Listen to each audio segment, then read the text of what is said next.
and welcome back to the Water Conservation Challenge. Now we're going to talk about sanitation. And by sanitation I mean, what do we do about the toilet?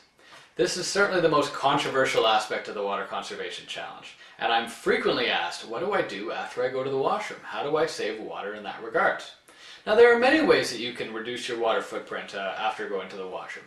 And probably the most important is by reducing the amount of flushes that you do. Now, people can't limit the amount of times they go to the washroom in a day, but they certainly can limit the amount of times they flush. And personally, I've subscribed to the method of letting it mellow if it's yellow. The old phrase I'm sure many of you have heard. And to be completely honest, with the toilet seat down, you can let it mellow for several hours long before it will smell. But for many people, this is not very comfortable. So what you also can do is instead of using a full flush, you can use a manual flush. And I do this sometimes. This is taking about 3 or 4 liters into a pail and gradually but rapidly pouring it directly into the bowl, and this will initiate a flush, and that will save a little bit of water every time you flush. Personally, I try to flush my toilet only once or maybe twice per day. And also, I am trying to use as much gray water as possible when I do flush that toilet. Gray water is reused water that I get from after I've taken my sponge bath or after I've washed my laundry.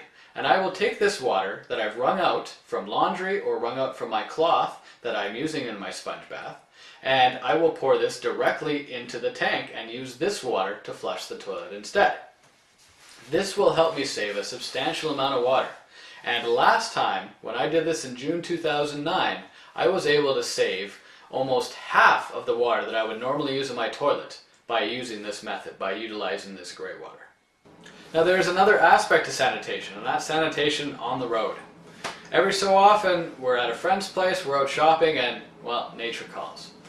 For the women out there, I'm afraid you're just going to have to take the hit. You're going to have to use whatever is available and tack that on to your daily water use. For us guys, we're lucky enough that we can A, either go outside using completely no water, or B, use a urinal, which uses substantially less water than a toilet.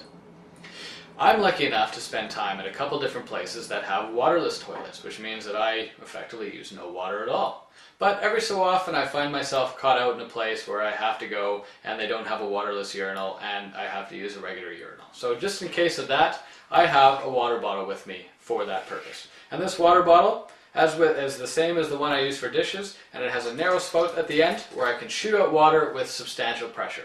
And I can use this to wash out the urinal just as well as the urinal would do on its own with substantially more water. I can use probably half of this bottle, or if I want to go all out, use the entire bottle, and that's still only using a fraction of the water that a urinal normally would. Thank you very much, guys, and we'll see you next time.